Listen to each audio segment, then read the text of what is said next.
n'a pas vu Avignon du temps des papes, virgule, n'a rien vu. Point. Pour la gaieté, virgule, la vie, virgule, l'animation, virgule, le train des fêtes, virgule, jamais une ville pareille. Point. Ça, c'est le début du texte qui a été utilisé pour battre le record de la plus grande dictée du monde. Le dimanche 4 juin 2023, les Champs-Élysées ont été transformés en salle de classe géante et 1700 personnes se sont réunies pour faire une dictée. Cet exercice qui consiste à transcrire un texte lu par quelqu'un. Alors, oui, il y a souvent des records du monde bizarres, mais là, vous vous demandez sûrement pourquoi les Français ont organisé un tel événement. Peut-être que vous aussi, dans votre pays, vous faites des dictées à l'école, mais j'imagine qu'il n'y a pas beaucoup d'adultes qui continuent d'en faire pour s'amuser. En France, la dictée, c'est plus qu'un exercice scolaire. C'est quasiment un rite de passage que certains considèrent comme sacré. C'est même une question qui revient régulièrement dans les débats politiques, pour ou contre la dictée. Mais pourquoi a-t-on une telle obsession pour la dictée? Et vous qui apprenez le français, est-ce que vous devriez en faire?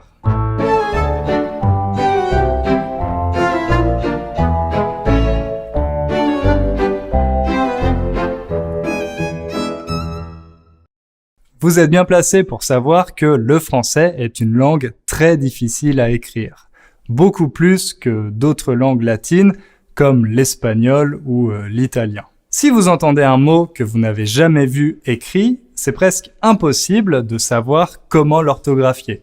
Un mot ou même un simple son comme le son O.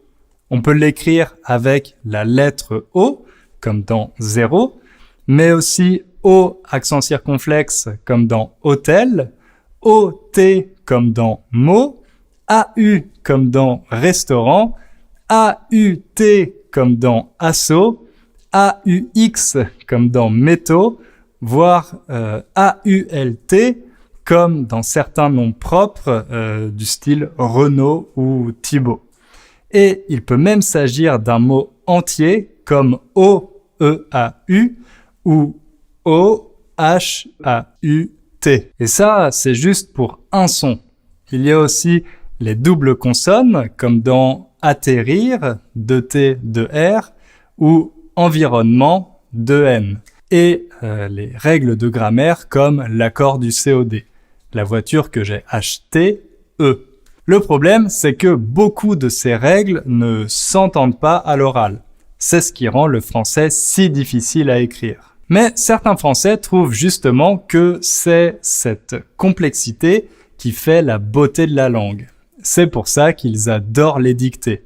Ils adorent se tester pour voir s'ils maîtrisent l'orthographe et la grammaire française. D'ailleurs, il y a une anecdote célèbre à ce sujet, celle de la dictée de Mérimée. Pendant le Second Empire, donc au milieu du XIXe siècle, la France est dirigée par l'empereur Napoléon III et sa femme, l'impératrice Eugénie. Je vous ai déjà parlé d'eux dans ma vidéo sur Biarritz. Un jour, l'impératrice Eugénie demande à un de ses amis écrivains d'inventer la dictée la plus dure du monde pour amuser ses invités. L'écrivain en question, c'est Prosper Mérimée, un membre de l'Académie française. Mérimée accepte, je pense qu'il n'avait pas trop le choix, et quelques semaines plus tard, à la fin d'un dîner avec le couple impérial et leurs invités, il leur dicte le texte qu'il a écrit. Selon la légende, Napoléon III aurait fait 75 fautes et sa femme 62. Celui qui a le mieux réussi la dictée ce soir-là, c'est un étranger du nom de Metternich, un diplomate autrichien. Donc, vous voyez, déjà à cette époque, il y avait des étrangers qui maîtrisaient mieux la langue de Molière que les Français eux-mêmes. Bref, après ça, la dictée de Mérimée est restée dans l'histoire. D'ailleurs, si ça vous intéresse, vous pouvez la trouver sur Internet, mais je vous préviens, il y a beaucoup de mots désuets dedans, donc c'est pas le meilleur texte pour vous entraîner. Plus tard, au XXe siècle, dans les années 90, Il y a une autre dictée qui est devenue culte, celle animée par le journaliste Bernard Pivot à la télévision. En avait-on vu défiler à la queue leu-leu des dilettantes et des marchands de tout acabit, fascinés par son bric-à-brac, voire son capharnaüm. Aujourd'hui encore, les Français continuent de faire des dictées pour s'amuser. Bon, je vous dis pas que c'est aussi populaire que le foot ou la pétanque, mais on en organise au Stade de France, dans la Station spatiale internationale avec le spationaute Thomas Pesquet. La mer avait repris son sarclage. C'était la 3e fois qu'elle plantait des canards rouges sur le talus qui bordait le terre-plein. Et même des dictées érotiques dans des cafés parisiens. Donc vous voyez, il y en a pour tous les goûts. Jusqu'à ce que nous jouissions simultanément, point. Mais comme je vous le disais en introduction, la dictée est bien plus qu'un jeu. C'est un rite de passage, un exercice obligatoire pour tous les petits Français et les petites Françaises. On peut dire qu'en France, la dictée est aussi vieille que l'école. C'est même un des seuls exercices qui n'a jamais disparu des programmes scolaires. Chez nous, l'école est devenue obligatoire à la fin du 19e siècle, en 1882 pour être précis. Avant cette date, elle était seulement obligatoire pour les garçons. On doit cette avancée au ministre de l'Éducation de l'époque, Jules Ferry. Vous pouvez retenir son nom, c'est un personnage historique qu'on cite assez souvent. L'école de Jules Ferry avait pour ambition d'apprendre à tous les enfants à compter, lire et écrire. Et la méthode préférée des professeurs de l'époque pour apprendre à écrire, c'était évidemment la dictée. Elle est rapidement devenue l'exercice le plus redouté, l'exercice qui faisait le plus peur aux élèves. Et cette peur aussi a traversé les époques. Déjà parce qu'il y a toujours une certaine mise en scène pendant une dictée. Le prof marche lentement dans la salle de classe en lisant le texte. Les élèves doivent rester parfaitement silencieux et concentrés pour ne pas rater le moindre mot. Bref, c'est assez stressant. Même moi, je me souviens encore de l'atmosphère particulière des dictées à l'école. Ensuite, parce que les textes choisis sont généralement des textes littéraires assez difficiles.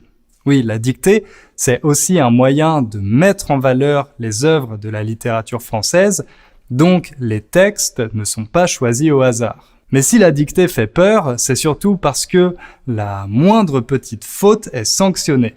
Les erreurs de grammaire et d'orthographe, bien sûr, mais aussi les accents, la ponctuation, etc. Donc, il n'est pas rare de recevoir un 0 en dictée, voire même une note négative si on a un prof un peu sadique. Au début de l'école publique et obligatoire, l'examen de fin d'études s'appelait le certificat d'études. C'était le premier diplôme du peuple, le premier diplôme accessible à tous et à toutes. Les élèves le passaient en général quand ils avaient entre 11 et 13 ans. Pour réussir cet examen, il fallait faire une dictée. Et si l'élève faisait 5 erreurs ou plus, il ou elle était immédiatement éliminé. C'est comme ça que la dictée est devenue un rite de passage qui a traumatisé des générations entières. Aujourd'hui, le certificat d'études a disparu. Il y a toujours une dictée au brevet des collèges, l'examen pour passer du collège au lycée, mais le 0 n'est pas éliminatoire. On peut avoir son brevet même avec un 0 en dictée. Mais beaucoup de Français sont nostalgiques du certificat d'études. Ils disent qu'à cette époque, tous les enfants savaient écrire correctement en sortant de l'école, alors que ce n'est plus le cas maintenant. C'est le célèbre argument du « c'était mieux avant ». Les politiciens ont bien compris que cet argument séduit une partie des parents, donc il y a régulièrement des ministres de l'éducation qui recommandent de faire plus de dictées à l'école. Le dernier exemple en date, c'est le ministre actuel, Pape Ndiaye, qui a demandé aux profs d'école primaire de faire des dictées quotidiennes. Mais la plupart des profs sont contre cette idée. Oui, parce que depuis la fin du 19e siècle, le système éducatif a beaucoup changé et la dictée est tombée de son piédestal. En fait, Jules Ferry lui-même était assez critique de la dictée. Jules Ferry, rappelez-vous, c'est le ministre de l'Éducation qui a rendu l'école obligatoire.